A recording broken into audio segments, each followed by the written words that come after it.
Hey there everybody, Eric from Outer Limitless coming at you today with another video. Now here in my hands, this is the Beretta A300 semi-automatic shotgun. At this point, I never had a semi-automatic shotgun in my firearms lineup. Simply, I had a pump shotgun. It was my Mossberg 590 Thunder Ranch edition, which I love, but in my opinion, having the semi-automatic shotgun adds another layer of flexibility and versatility depending on what you're trying to do. And this for me is a perfect middle ground where you could do a lot of things with a shotgun like this. Now, this is called the Ultima Patrol. Certainly, I have nothing to do with patrol, but this for me could be a home defense shotgun or even something I would use potentially for sporting clays. At the distances I need to use a shotgun with the features that I get on this and the types of shooting that I do, this is absolutely a fantastic platform for many reasons. So today's video is really a first look and impression. We're going to go through this in a bit of detail. Now, I'm certainly not an expert, but I know enough about this to kind of walk through it. But it was many of the features that we're going to talk about today that really made this something that works for me. And I'm hoping you're going to find this might work for you. And so with that said, I have a whole bunch to do and a whole bunch to share with you. And if you're interested in seeing a little bit more about what I'm about to get into, do me a favor, stay tuned. And so now as we look at this A300, first off, the A300 is a series in the Beretta lineup that's been around for a long time. But it's really taking what used to be more of a bird gun and converting now into this tactical style and tactically inspired firearm, which I do personally prefer in my firearms lineup. Now, I know some people are really more into sport. For me, I do enjoy more of that kind of tactical side of things, the tactical flair, and I'll make it work for sport versus the other way around. And I'm hoping that I'll find through time this will do exactly that. And so as we get into this, I will reiterate the fact again, I am certainly not an expert. I'm an enthusiast at best, but it's at least at this point where I'm starting to realize some of the things that work for me, some of the things that don't, and some of the things that really fill the gaps. And I think this A300 is going to be fantastic. Where first off, 12 gauge shotgun, semi-automatic. My particular variant here is a 5+1. Most people and where they live will probably allow them more of a 7+1 configuration with the extended magazine tube, but you'll notice that mine is capped off, and that means that I do not have the spacer and sort of the barrel clamp that you will see on other models. So that's one differentiator between the one I have here and the one that you may possibly be looking at if you're interested in one of these firearms. Now, this can leverage 2 3/4 or 3-inch shells. Most of what I shoot is 2 3/4, but certainly having some flexibility depending on your needs. This has a smooth bore barrel, and on the inside you can see this does have removable chokes. So that's kind of nice. That leaves this still a little more flexible.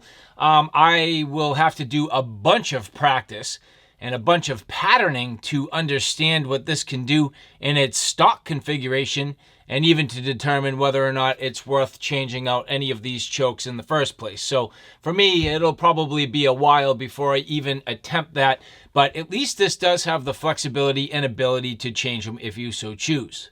Now, you'll hear on a lot of reviews, people do compare this to the very popular 1301, which has gotten a lot of accolades. This is sort of the cheaper little brother to the 1301. This is also made in the USA, where the 1301 is Italian made. So this does have maybe just, some slightly different construction configurations or fit and finish, but it still has the Beretta name, and it is still definitely high quality. You will hear some criticisms of this particular firearm. For me, I don't know if any of those criticisms will really impact my overall user's experience, but then again, only time will tell. And I'm not going to completely compare this against the 1301, but you will hear that this does leverage what they're calling the angular gas system, which is a fairly old gas system. that's been used for decades at this point, versus the blink system that does really at this point have the users of the 1301 absolutely I guess raving about it in terms of its speed and the ability to run the gun as fast as you possibly can. I'm still at a state in my firearms career where that literally doesn't matter. So having the more affordable version and something that's going to be just as effective for me, I think no big deal. This should be more than adequate. You'll notice that this does come with polymer furniture, and the configuration of this and, the way that the internal components work, unfortunately, you cannot change out your stock. This is something that is kind of going to be fixed. I don't have the ability to swap this out, where the 1301 is a little more flexible. But unfortunately for my needs, again, not a big deal, but for some people that might be a deal breaker. I really don't think it will be a problem. And you do end up with the ability to change the length of pull, which is nice. You will see here there are spacers, which this does come with a spacer. And I think for me, I probably will install this, but I did want to do some shooting first without it, just to get the sense of whether or not I need it. You'll see it looks to be about a full 1.5 inches. So you do have the ability to really thicken this thing up. You'll see a 1/2 inch spacer, a full inch spacer. So you can really add a bunch of length if you want to. But of course, for me, again, practice will prevail. Looking at the forend in detail, you'll notice some aggressive checkering. This is quite aggressive. You notice it right away when you pick up the firearm. Now, to me, and in my opinion, it really does make this feel, I would say, premium. I think this really does have a nice, high quality and generally premium feel when you pick it up, and that aggressive checkering just aids in that. I'm not afraid of beating up my hands, and if my firearm's going to beat up my hands a little bit, that's because I'm using it, and I'm okay with that. I'd just as soon gain myself a callus or a blister knowing that I was out there shooting, and toughen up those hands in good fun. So the aggressive checkering, not a big deal. That's also the case on the grip. Not a pistol grip, but it definitely has, your sort of more traditional feel, but really aggressive checkering underneath, and just a nice solid feel all the way around. Back to that forend, again, you end up with M-LOK at 3, 6, and 9 o'clock, which is awesome. And that's part of the reason why, for me, I really do love the tactical shotguns and tactical firearms in the first place. I like the tactical features. I like the flexibility and versatility, the modularity that you get, and the ability for me and what I do, especially as a reviewer, to leverage these to test other gear. So I'm going to be using this quite a bit to test other things such as flashlights. I could definitely see putting a nice quality flashlight on here, or a laser, which would be definitely really cool. Which does take me to the receiver. I got the version in this beautiful gray. I love the finish. I think this is absolutely gorgeous. I was looking at a black one, and then I saw the gray, and I was like, yes, please. Just really, really beautifully done, nicely finished. On the top here, you can see there is a pick rail, which is awesome. The ability to add optics. I love shooting my shotguns with optics, and in fact, I can't wait to load up that optic, get it on top, zero it in, and go shoot myself some birds with all the crazy guys at the range shooting trap, shooting, 5-stand, who are just so traditional. They look at you if you come up with a tactical or whatever self-defense shotgun like you're crazy, and then you just perform. And I love it. I really enjoy that, because everybody bets against you, and well, maybe they shouldn't. Now, as you take a look at the plain side, there is a nice open space here. This does come with a piece of Velcro, which can be added to the receiver for shotgun shell cards. So your interchangeable cards, you could certainly do that. I'm not sure what I'm going to do yet. Again, for me, it'll probably come with practice and in time. I also need to decide whether or not I really do want to run that on the receiver, or maybe down on the stock instead. Now, this does come with a beveled feed port and a smooth, polished lift gate. So this is something that's a bit of an upgrade, and just how open everything is and the ability to feed this easily, a little bit of an upgrade over the 1301. This definitely is something that most people who have both or have experience with both are very happy with. It'll be interesting to see how this works over time. I've been practicing loading this with some sort of dummy round snap cap style shells. And I can tell you I've definitely been pinching my finger. So again, another one of those scenarios where practice will prevail. You absolutely are going to have to practice with this. I know certainly I am. A nice large oversized cross bolt safety. Bright red underneath. Red is dead. Very easy to see, very easy to get on. And I love the location of that. You can see just my finger there. Thumb. Simple. Easy. Very repetitive, very easy, very tactile. That's just super nice. I love that. Very nice feature. Now, the charging handle is interesting because if you watch other videos, many people had, I believe what I would say would be kind of more of that like anodized or just like an aluminum handle. This is a polymer. Now, I think they've changed this ultimately to what is on the 1301. So my version, having that polymer handle, it feels like it's going to be fine, but polymer to me in a component like this just feels cheap. I don't mind the fore end. I actually don't even mind the sights. I certainly don't mind the stock, but to me, where this is just one of those touch points that you're constantly grabbing onto, it just feels a little bit cheap. Probably not a big deal, but just an observation. Now for the sights, you end up with your ghost ring rear, and then a nice, bright, and protected fiber optic front. As you take a look, rotating the barrel, you'll notice that it does sort of have those wings, which helps to protect it.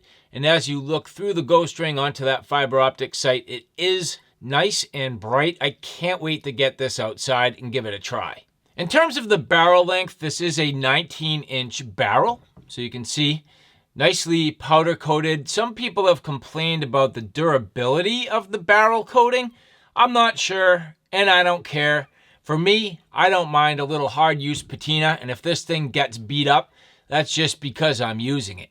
And another place where some people complain is with a plastic trigger guard. Now, I don't mind that too much. It seems to be fairly robust. I have other firearms with plastic trigger guards, and I have absolutely no problem, including all of my handguns, basically, except for one, and many of my other firearms. So, I mean, really not a big deal.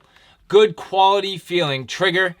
It is metal, which is nice, has a nice curve, everything really rounded out beautifully. Now, just to demonstrate, this is unloaded, so you can see just nice and clear, everything open. So feeling fairly confident in my ability now to pull the trigger. And you can see that will lock back after everything is expended. And nice crisp break. Now as we work the trigger here, real subtle movement to that wall, a little bit of creep, tightening up, and not too bad. And then in terms of the reset, there you go. So a little bit of travel on the reset there.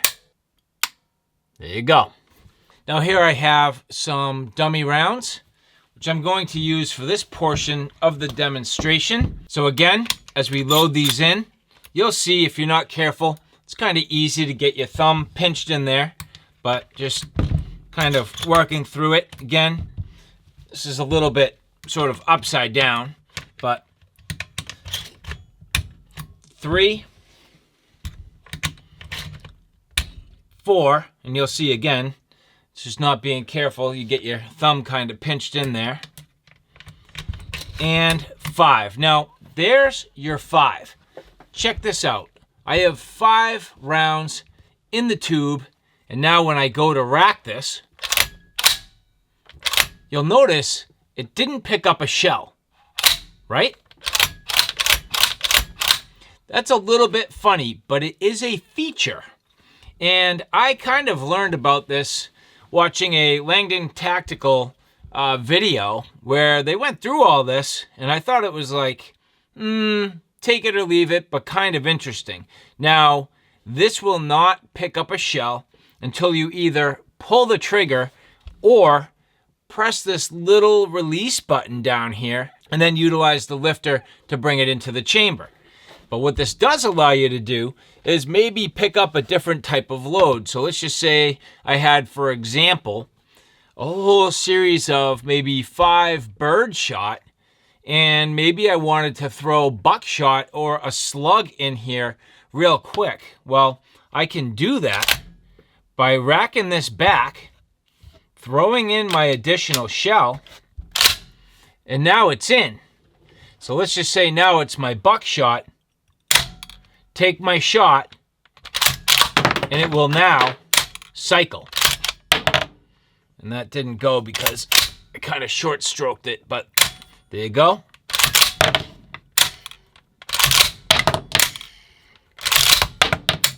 There you go.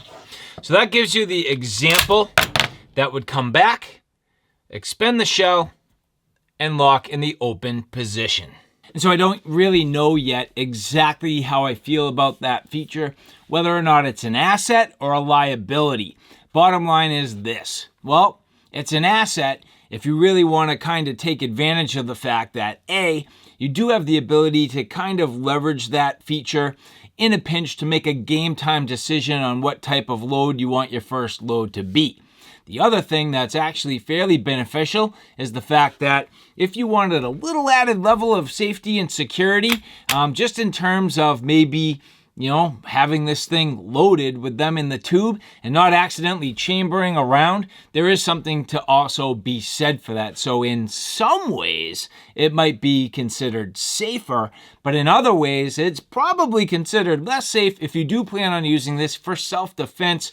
The ability to pick this up, you think you have a round, rack it, nothing goes in the chamber, you pull, click, well, that would be a problem. So again, I don't really know how I feel about that, but again, another thing where only time will tell. And so all in all, the Beretta 1301, really, really cool. Just a couple of last thoughts. I do feel like, this butt pad's going to be nice and cushioned and comfortable. I love that about it. When you flip this over, you do have the ability to use QD cups. You're going to have to add one on my model because it doesn't come with it. I wish in my particular model, they gave you the adapter, where in the 7+1 version, again, you end up with that barrel clamp that has the QD cup on it. So I kind of got shortchanged QD cup, which is frustrating, but not the end of the world. And the only other problem is by introducing that onto this, I do at that point lose some of my functionality because I'm leveraging the M-lock for the QD cup and not for another accessory. So that's a little bit of a downfall with this particular version, but again, it's probably not a big deal. And I guess what I do gain is sort of your typical swivel connector, so maybe I'll just have to leverage myself a different type of strap. And so with that, my first look and impression, I'm totally stoked about this. I'm actually really, really, and I was going to say pumped, but not pumped shotgun. This is awesome. I love having a semi-automatic shotgun. I think this is going to pay dividends, having it in my possession and now having a couple of 12 gauge, which is nice. Stashing them in different locations, having them staged in different areas, using them for different purposes, and again, expanding upon my knowledge and practice with different types of firearms. And so I hope you enjoyed that. There will be much, much more to come with this, between accessories and different components and using it at the range and all the different things I'm going to be able to do with this. It will show up on the channel from time to time. Thank you guys for watching. I really appreciate it. And if you like this content, do me a favor. Take a look at my Outer Limitless channel, which is more on my primary gear. On that channel, I cover everything from hiking, camping, and backpacking excursions, all the gear that goes with it. So from sleep systems, shelter systems, knives, axes, backpacks, flashlights, you name it, that's my Outer Limitless YouTube channel. So all right, guys, thanks for stopping by. I hope you like what you saw. I hope you found it a little bit informative. If you like what you saw, please like, share, and subscribe.